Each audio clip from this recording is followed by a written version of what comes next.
The Garcia case. On July 16, 2008, a woman named Lina Garcia woke up in her Madrid apartment and immediately knew something was wrong. The sheets felt different. The color of her bedroom walls had changed. Small details throughout her home didn't match her memory. But these weren't the most disturbing changes. When she arrived at work that morning, she discovered she was assigned to a different department. Her coworkers confirmed she'd been working in this department for months. They showed her emails, project files, and documentation proving her assignment. But Garcia had no memory of any of it. In her recollection, she'd been working in an entirely different division on completely different projects. She checked her email.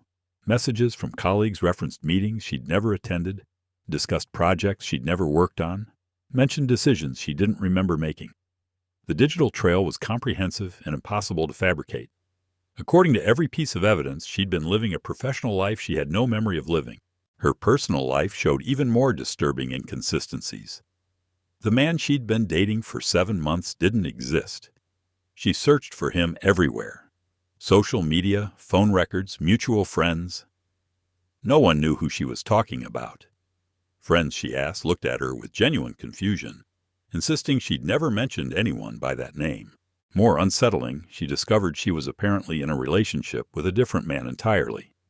A man she recognized but remembered breaking up with 6 months earlier. This man had photographs of them together at recent events she didn't remember attending. He had text messages showing ongoing conversations. He had gifts she'd supposedly given him. He was bewildered by her confusion, hurt that she seemed to have forgotten their entire relationship. Garcia didn't dismiss these inconsistencies as memory problems. She was a highly educated professional with no history of psychological issues. She kept detailed personal records, journals, and calendars. When she checked her journals, she found entries in her handwriting describing events she didn't remember, referencing the relationship she claimed didn't exist in her timeline, discussing work projects she'd supposedly never been assigned to. The handwriting was definitely hers. The journals were in her possession, showing no signs of tampering. But the content described a life that wasn't the one she remembered living. She went to her shoulder scar, a small but distinctive mark she'd had since a childhood accident. The scar was gone. Her skin showed no sign it had ever been there. She contacted her mother, asking about the accident that had caused the scar. Her mother had no memory of any such incident. Family photo albums showed childhood pictures of Garcia without any shoulder injury. Medical records confirmed no history of shoulder trauma. The scar she'd seen in the mirror every day of her adult life had never existed according to all available documentation. Garcia began documenting everything systematically. She wrote down every discrepancy she noticed, every memory that didn't match the evidence around her. The list grew disturbing in its length and specificity. Street names were different. Shops she remembered had never existed. Buildings she'd passed daily for years weren't where she remembered them. She checked news archives, searching for events she clearly remembered from recent months. Some existed exactly as she recalled. Others had never happened. A political scandal she vividly remembered reading about had no news coverage. A celebrity death she distinctly recalled hearing about showed the person still alive and active. Most troubling was her apartment. Small items were missing. In their place were other objects she'd never purchased. She found receipts and credit card statements for purchases she didn't remember making. The transactions were dated, verified, linked to her accounts.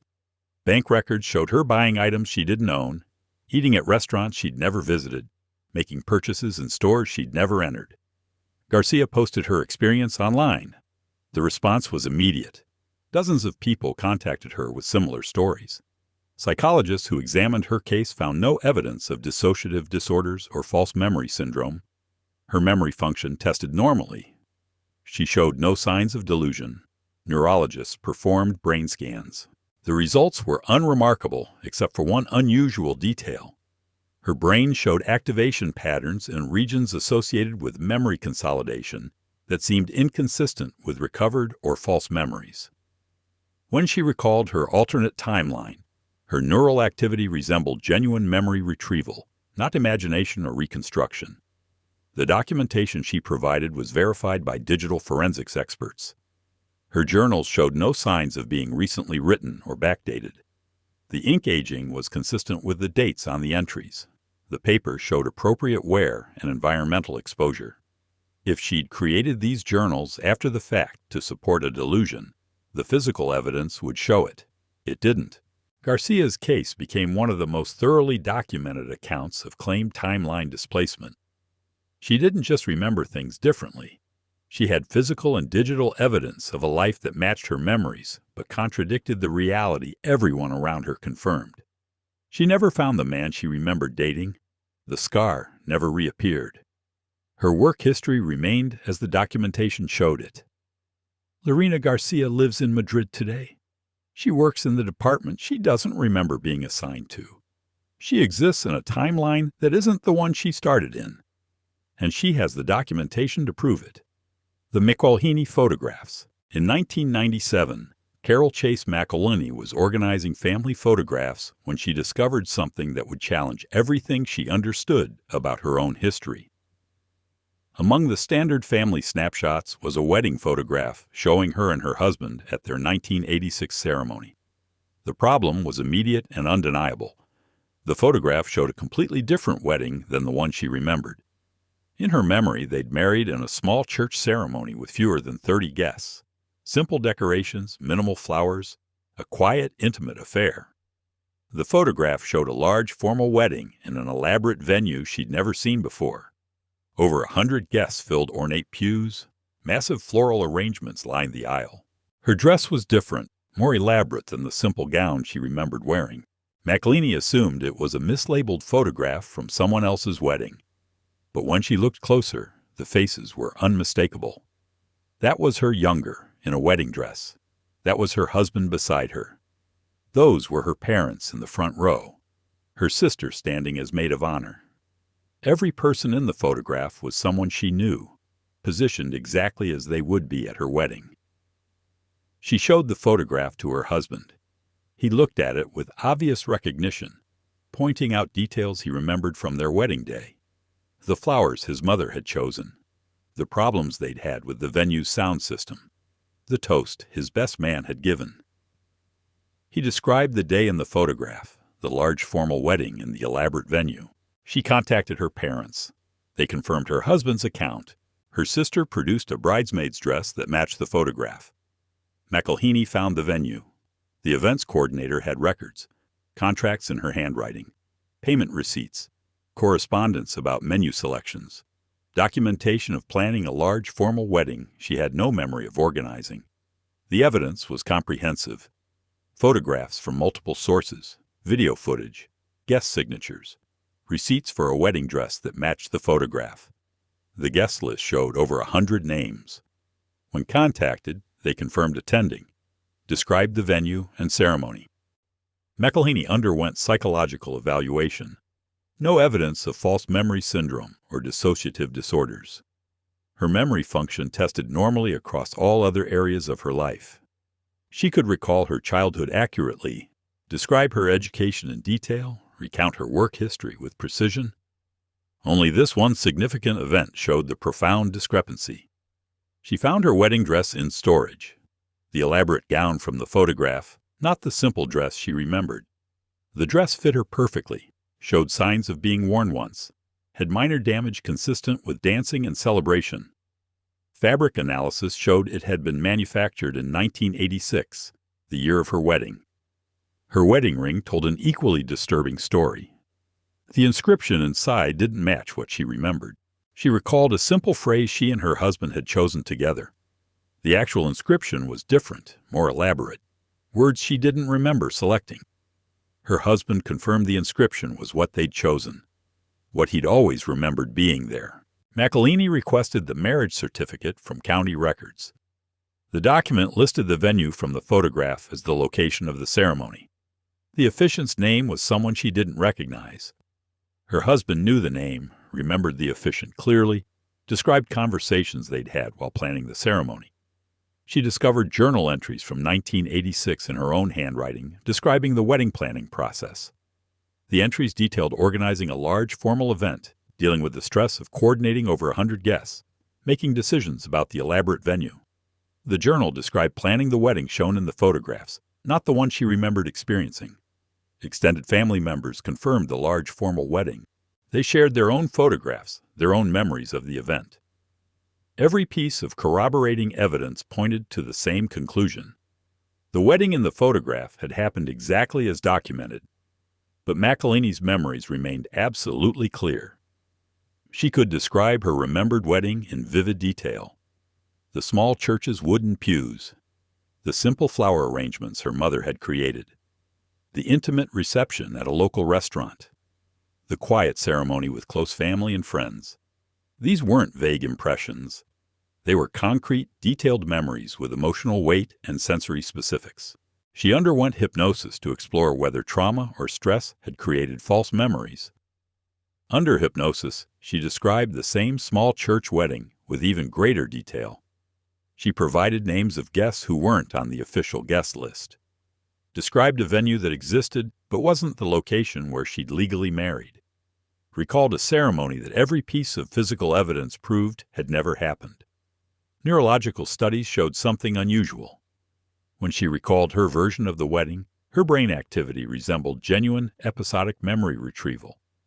When shown the photographs and asked to recall the documented wedding, her brain showed patterns more consistent with learning new information than remembering personal experience. Malini lives with two complete sets of wedding memories, one supported by photographs, documents, witnesses, and physical evidence, the other existing only in her mind, contradicted by everything verifiable but feeling absolutely real to her personal experience. She keeps the photographs in an album she looks at regularly. Her face in the images, her husband beside her, proof of a wedding day she doesn't remember living.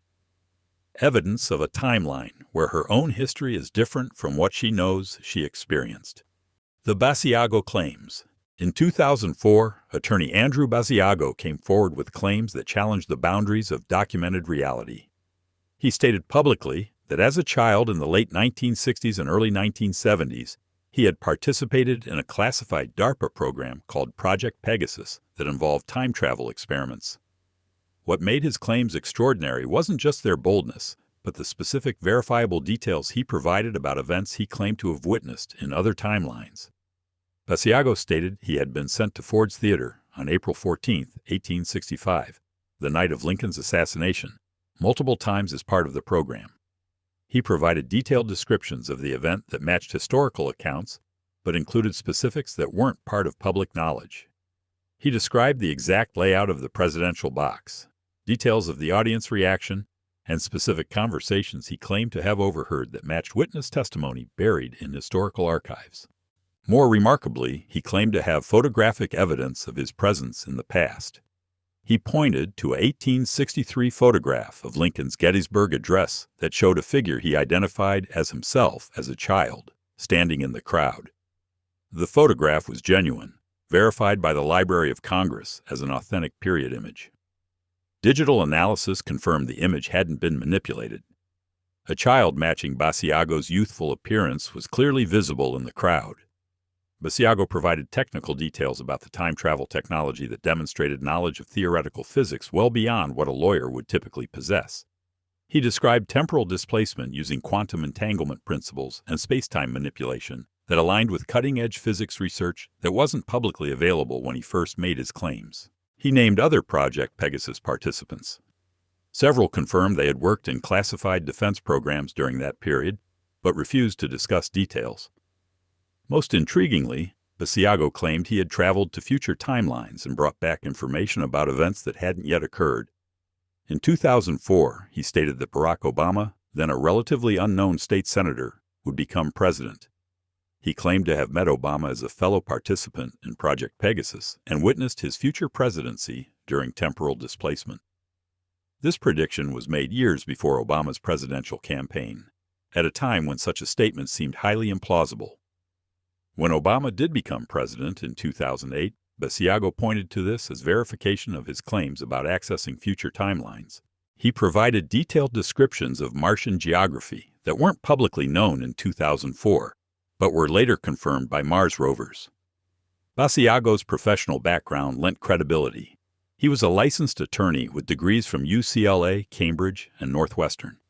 He had no history of mental illness, He described specific historical events he claimed to have witnessed through time travel, providing details that matched newly discovered historical documents. When previously unknown Lincoln correspondence was found in 2011, Basiago noted that the writing style and content matched what he'd claimed to have seen in original documents during his alleged time travel experiences. The technology he described bore striking similarities to classified military research that was declassified years after his initial claims. His descriptions of teleportation technology using quantum entanglement matched theoretical work that wasn't published until 2008. His explanation of how temporal displacement was achieved aligned with physics papers that emerged long after he'd gone public. Critics pointed out the implausibility of his claims, the lack of direct physical evidence, and the impossibility of verifying events that supposedly occurred in secret military programs.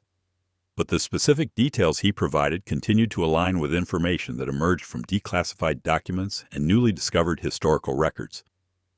Basiago maintained detailed journals of his claimed experiences, written contemporaneously during the 1970s.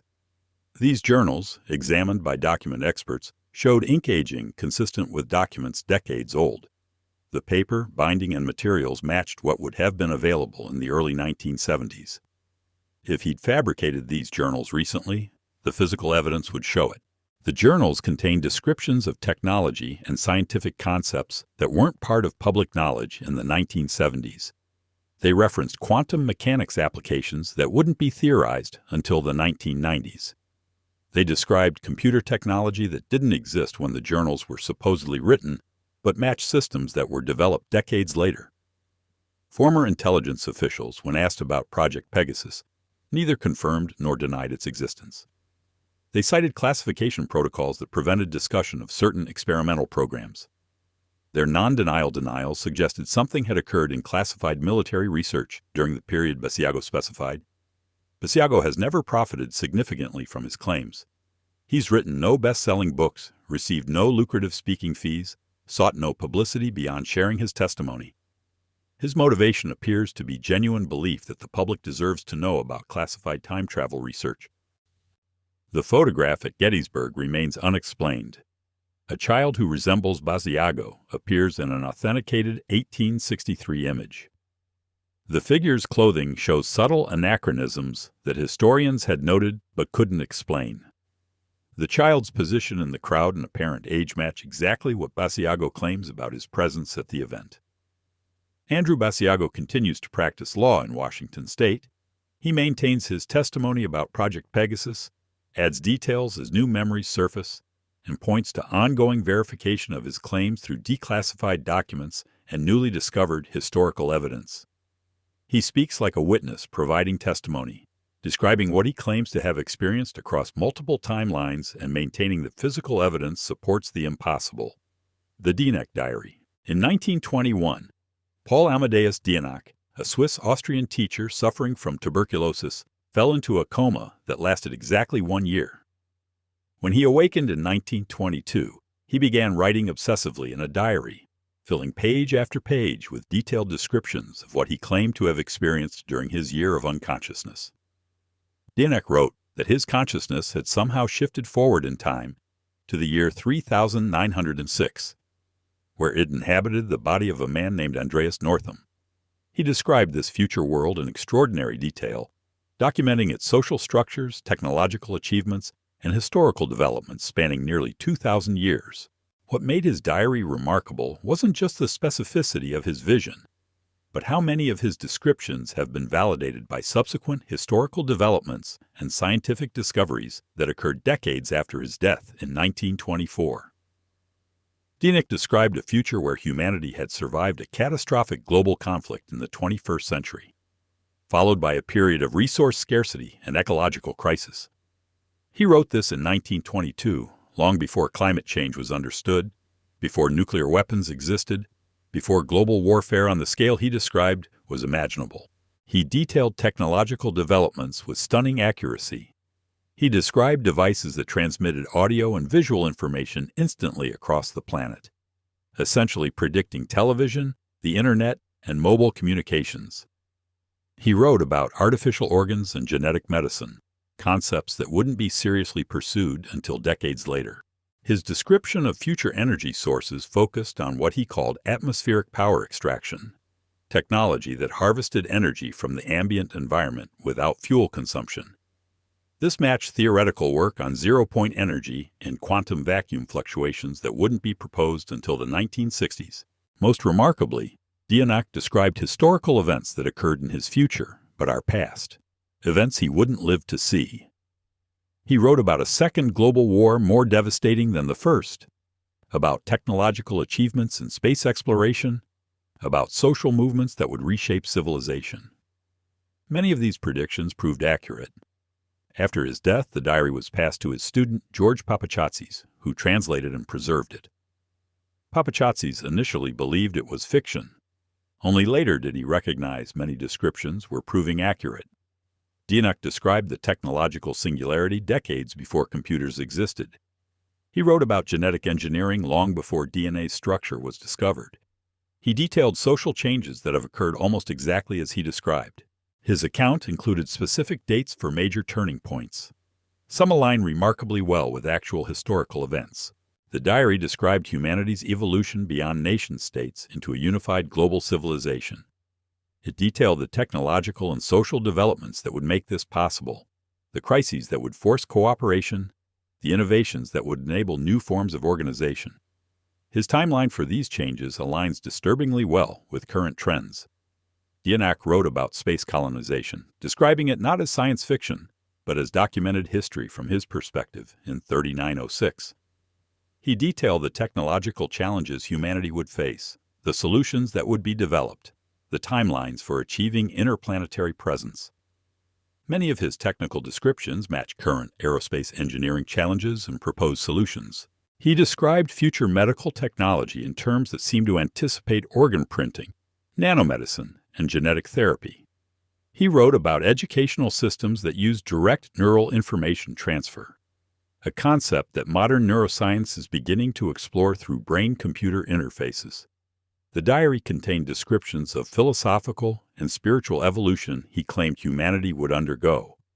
He wrote about expanded consciousness, collective awareness, and forms of perception beyond conventional sensory experience. These concepts align with contemporary research in consciousness studies and neuroscience. Papachatzis recognized that Dion couldn't have invented many of these details. The diary was written in 1922, before most of the technological and social developments it described were even theoretical. Dion died in 1924, never knowing if his visions would prove accurate. Analysis of the diary shows no signs of later additions or modifications. The paper, ink, and binding are consistent with early 1920s materials. The writing style and content don't show the development or revision patterns you'd see in a work of fiction. It reads like documentation, like testimony, like someone recording what they believe they witnessed. The diary has been studied by historians, futurists, and consciousness researchers. The accuracy of its predictions about technological and social development is statistically improbable if Dion was simply guessing or imagining. The level of technical detail in his descriptions suggests either remarkable prescience or genuine access to information about future timelines. Skeptics argue that Dion's predictions could be coincidence, that some of his more general predictions haven't come true, that the diary might have been modified after his death. But Papachatzis maintained careful documentation of the diary's provenance, and linguistic analysis supports its authenticity as a document written in the early 1920s.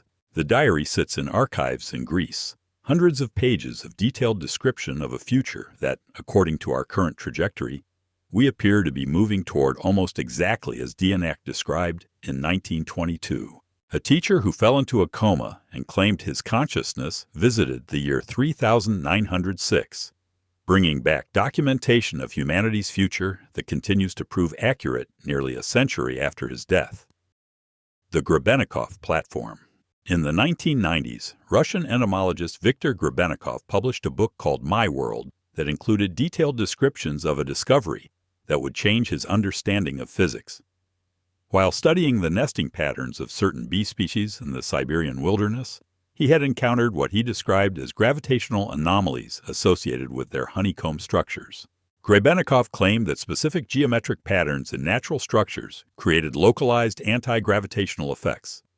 He described discovering this accidentally when examining bee cocoons and experiencing sudden dizziness and spatial disorientation. Further investigation revealed that certain arrangements of chitinous shells created measurable effects on gravity. What made his claims extraordinary was that he didn't just theorize about these effects. He claimed to have built a functioning anti-gravity platform using these principles, a device he called the Cavity Structural Effect Platform. He described flying this device across the Siberian countryside, photographed what he claimed was the platform, and provided technical specifications for its construction. His book included diagrams showing how to arrange insect shell fragments to create the anti-gravitational effect. The instructions were specific and technical, describing exact geometric patterns, material compositions, and assembly methods. These weren't vague mystical claims, but detailed engineering specifications. Grabenov was a respected scientist with legitimate credentials. He had discovered several new insect species, published numerous peer-reviewed papers, and was recognized by the Soviet Academy of Sciences for his contributions to entomology. He had no history of fraudulent claims or pseudoscientific positions. His anti-gravity platform represented a sharp departure from his otherwise conventional scientific career. He described the experience of flying the platform in vivid detail. The sensation of gravitational disconnection, the difficulty of controlling the device, the physical effects of the cavity structural effect on his body. He noted that the platform made him invisible to observation during flight. A side effect he claimed was related to how the device bent space-time around itself. Several individuals claimed to have witnessed Grabenov's flights. They described seeing him hovering above fields, moving at high speed. Grabenov photographed the device and included the images in his book. The photographs showed what appeared to be a platform constructed from natural materials, with geometric arrangements of insect shells. Photo analysis couldn't definitely prove the device had anti-gravitational properties, but the images were consistent with his descriptions. He warned that the cavity structural effect had dangers. He described experiencing severe headaches, temporal disorientation, and physical weakness after extended use of the platform. He noted that the effect seemed to interact with human consciousness in ways he didn't fully understand, creating perceptual distortions and memory anomalies. Most intriguingly, Grabenov claimed the platform allowed him to access time streams. He described briefly perceiving alternate timelines. During one flight, he claimed to have landed in a familiar field that showed signs of cultivation he didn't recognize. Buildings existed that he'd never seen before. When he took off again, the anomalies disappeared. After publishing his book, Grabenov faced skepticism from the scientific community, but also received visits from Russian military officials who wanted to examine his work. He reported that some of his materials and notes were confiscated. He became increasingly reluctant to discuss the platform publicly. Several researchers attempted to replicate his device. Some reported anomalous results. Research into geometric quantum effects has shown that specific material arrangements can influence local field properties. Grabenov died in 2001, taking much of his detailed knowledge with him. His platform was never recovered. His full notes and experimental data were never made public. What remains is his published account, the photographs, the witness testimony, and the intriguing question of whether a Russian entomologist actually built a functioning anti-gravity device based on insect architecture. His descriptions of temporal anomalies during flight align with theoretical predictions about how gravity and time are connected. Einstein's relativity proves that gravitational fields affect time flow. If Grabenov's device truly manipulated gravity, temporal effects would be expected consequences. The platform represents one of the few claimed timeline displacement technologies with a documented theoretical basis, published construction methods, photographic evidence, and multiple witness accounts. Whether Grabenov actually flew through Siberian skies on an anti-gravity platform built from insect shells, briefly accessing alternate timelines as he traveled, remains one of the most compelling unresolved claims in fringe physics. The Vorin Mystery. On a quiet morning in 1850, a man appeared in the small village of Frankfurt an der Oder in Germany, speaking a language no one could identify. Local authorities detained him, beginning an investigation that would document one of history's most thoroughly recorded cases of apparent timeline displacement. The man identified himself as Jofar Vorin. He claimed to be from a country called Laxaria in a region he called Sakria, neither of which appeared on any known map. He spoke fluently in 2 languages that linguistic experts couldn't identify with any known language family. He demonstrated complete confusion about European geography and insisted that the world he knew was different from the one he found himself in. What made Vorin's case extraordinary was how thoroughly it was documented. German officials kept detailed records of their investigation. They brought in linguists, geographers, and scholars to examine his claims. They transcribed samples of his languages, documented his descriptions of his homeland, and recorded every detail of his testimony. Vorin drew detailed maps of Laxaria, showing cities, rivers, mountain ranges, and political boundaries of a country that didn't exist. His maps were internally consistent, showing geographic features that made geological sense, climate patterns that aligned with the latitude he claimed for his homeland. The cartography suggested genuine geographic knowledge, not random invention. He described Laxarian culture in comprehensive detail: political systems, religious practices, technological development, social customs. His descriptions formed a coherent civilization with logical internal consistency. He explained economic systems, described historical conflicts, detailed the relationship between Laxaria and neighboring countries in Sakria. Linguistic experts noted their sophistication. These weren't constructed languages. They showed grammatical complexity, systematic patterns, features suggesting natural language evolution. Vorin demonstrated literacy in both languages. The writing systems used alphabets that didn't match any known script but showed internal logic. He described technological differences between his world and the one he found himself in. In his Laxaria, certain inventions existed that were absent in the 1850s Europe, while technologies common in Europe were unknown in his homeland. His descriptions suggested an alternate technological development path, different but not necessarily more or less advanced. Most remarkably, Vorin described recent historical events in Laxaria that had no parallel in European history. Wars between countries that didn't exist, political revolutions in places that weren't on any map, natural disasters in regions of geography that couldn't be located. He spoke about these events with the detail and casualness of someone discussing actual lived experience. German officials attempted to verify his claims through any means available. They contacted embassies, consulted with travelers and merchants who had visited distant lands, examined every geographic reference they could access. No evidence of Laxaria or Sakria could be found anywhere. Vorin appeared genuinely confused by his inability to locate his homeland on maps.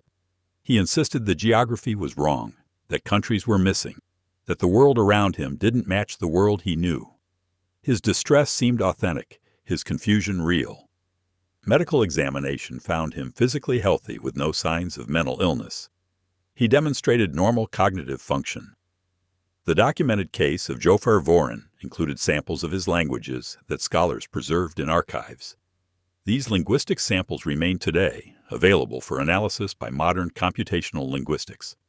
Researchers who have examined them confirm they show properties of natural languages, not constructed or invented speech. Vorin's ultimate fate remains unclear. Some records suggest he was eventually released and disappeared. Others indicate he died in custody, still insisting on the reality of Laxaria and his displacement from a world that German authorities couldn't locate. The detailed documentation of his case survived, one of the most thoroughly investigated historical accounts of claimed timeline displacement. The case predates modern understanding of parallel universes by decades. Vorin couldn't have been influenced by science fiction concepts that didn't exist in 1850. The Carlson arrest. On January 28, 2003, the FBI arrested a man named Andrew Carlson on charges of securities fraud. What made the arrest remarkable wasn't the fraud charge, but Carlson's explanation for his impossibly successful trading record. In 2 weeks, he had turned an initial investment of $800 into over $350 million through 126 consecutive high-risk stock trades. Every single trade had been profitable. The statistical probability of such success by chance was essentially zero. During interrogation, Carlson made a claim that federal investigators documented in official reports. He stated he was a time traveler from the year 2256 who had traveled back to 2003 with knowledge of future market movements. He provided detailed descriptions of the time travel technology, explained the physics of temporal displacement, and offered information about future events as proof of his claims. The SEC investigation revealed that Carlson's trades showed knowledge that shouldn't have been possible. He had successfully predicted corporate mergers before they were announced, anticipated market reactions to events before they occurred, and made investment decisions that only made sense in retrospect. His trading pattern suggested access to information about the future. Carlson offered to reveal the location of Osama bin Laden and the cure for AIDS in exchange for leniency. He provided specific technical details about both claims that investigators found disturbingly plausible. His description of future medical technology included concepts that aligned with cutting-edge research that wasn't yet public knowledge. Most remarkably, Carlson couldn't be conclusively identified. His fingerprints didn't match anyone in federal databases. His Social Security number appeared to be fraudulent. No birth certificate, school records, or employment history could be found for anyone matching his description. Andrew Carlson seemed to have no verifiable existence before his arrest. He described the year 2256 in comprehensive detail. Political systems, technological achievements, social structures. He explained how time travel had been developed, who had invented it, what limitations it had. He warned that his presence in 2003 was technically illegal according to future temporal regulations. Carlson's attorney never appeared in court. Security footage showed Carlson leaving the courthouse, but never appearing on street cameras outside. He vanished. The case was documented in FBI files, SEC investigation reports, and court records before many of these documents were subsequently sealed or disappeared from public access. Multiple journalists reported on the case contemporaneously, interviewing officials who confirmed the basic facts before being instructed not to discuss it further. The Weekly World News, a tabloid publication, broke the story initially, which led many to dismiss it as fabrication. But the SEC investigation was real. Court documents existed. Federal investigators confirmed they had detained someone matching Carlson's description on securities fraud charges. Skeptics noted that no mainstream news sources confirmed the story, that many details seemed too convenient, that the whole case might be an elaborate hoax. But financial records showed that someone had indeed turned $800 into $350 million in 2 weeks through trades that showed impossible prescience. The companies Carlson invested in were real. The trades were documented. The profit was verifiable. Someone had made these investments with knowledge that suggested either time travel or insider information on an impossible scale, across dozens of unrelated companies. After his disappearance, investigators found his apartment. It was empty except for advanced electronic equipment forensic analysts couldn't identify. One device showed properties physicists couldn't explain. It generated weak but measurable temporal distortions in localized space-time.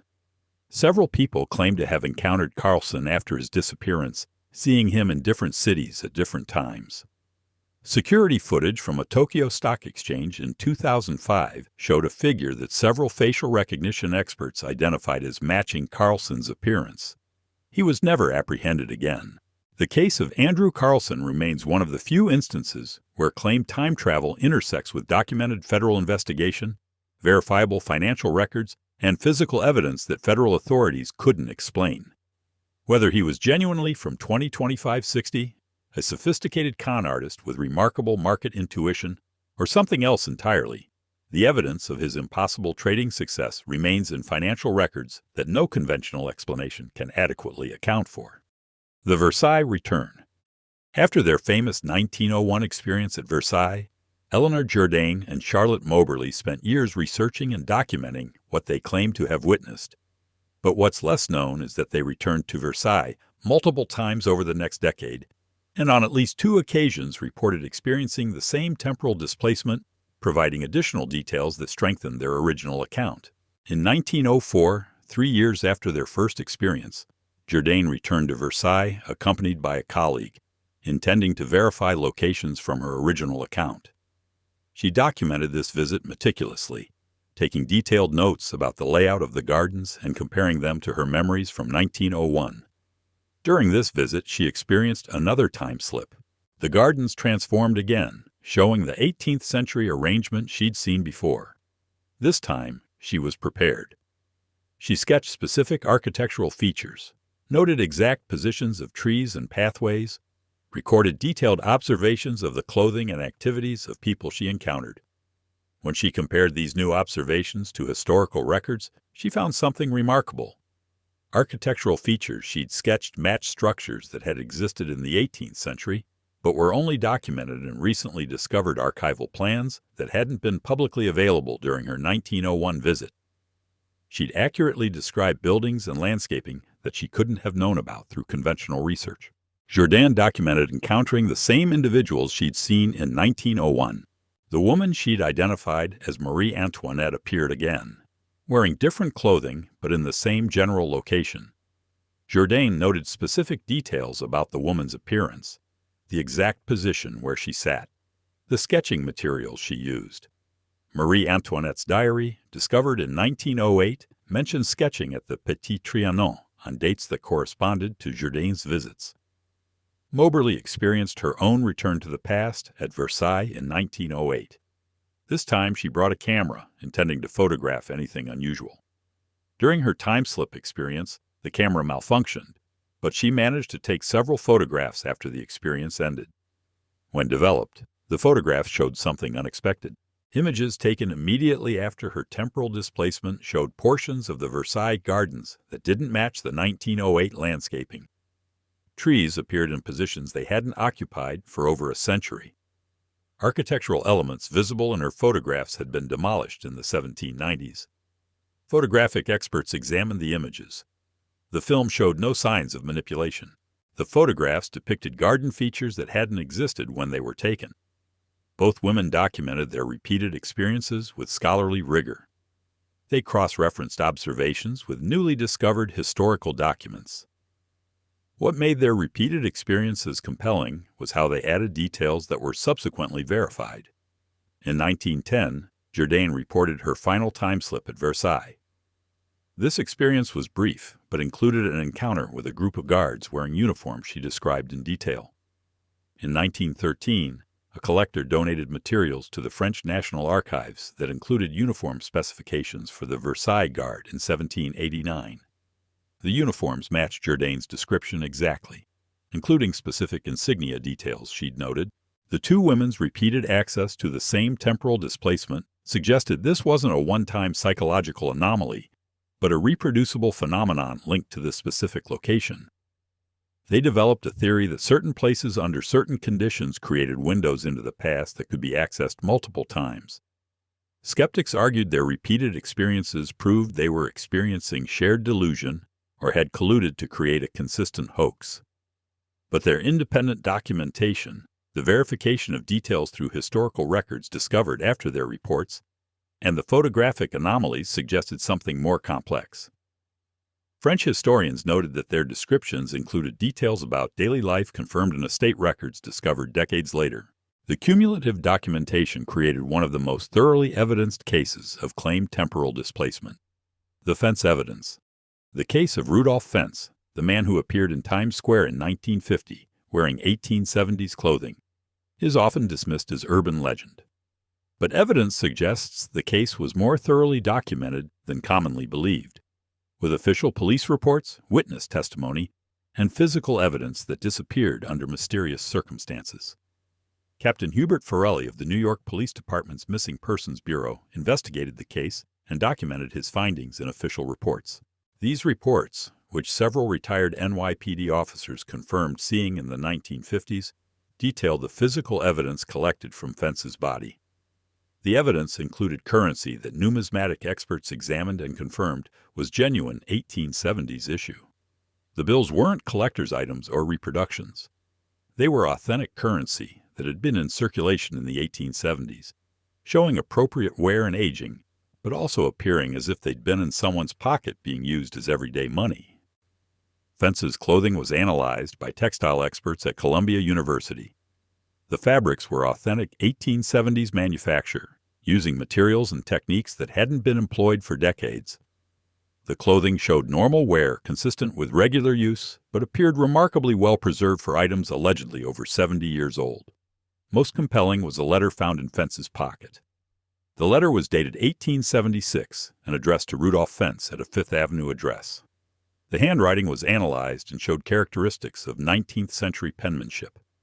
The ink used chemical compounds that matched 1870s manufacturing, but weren't commercially available in 1950. Captain Farelli traced the Fifth Avenue address mentioned in the letter. In 1950, the location was a modern office building, but property records showed that in 1876, the address had been a residential building. The building's registry from 1876, preserved in city archives, listed a Rudolph Fentz as a resident. Farelli located Rudolph Fentz, Jr. in the 1950 phone directory. The elderly man confirmed that his father, also named Rudolph Fentz, had disappeared in 1876 during an evening walk. He provided a photograph of his father. The image matched the deceased man in Times Square exactly. Fentz Jr. described his father as a 29-year-old businessman who had left their Fifth Avenue home on the evening of June 11, 1876, to mail a letter and never returned. The family had searched extensively, filed missing person reports, and eventually presumed him dead. The disappearance had never been solved. The letter found in the victim's pocket was dated June 11, 1876. It was addressed and stamped, but never mailed, suggesting Fentz had been carrying it to the post office when he disappeared from 1876 and appeared in 1950. Physical evidence from the scene included the copper token for free beer at a tavern that had closed in 1876. Records showed the tavern had operated a promotion offering copper tokens to regular customers. The token Fentz carried was identical to examples preserved in the New York Historical Society's collection. Witness testimony described Fentz appearing bewildered, looking around in obvious confusion before stepping into traffic. The official police report included photographs of the evidence.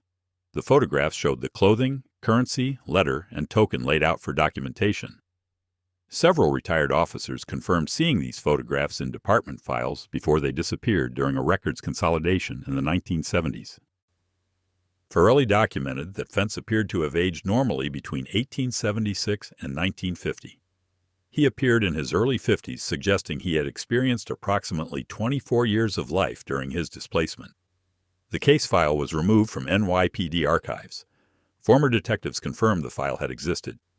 The New York Historical Society received an anonymous donation in 1952 of materials related to the Fentz case, including photographs of some of the evidence.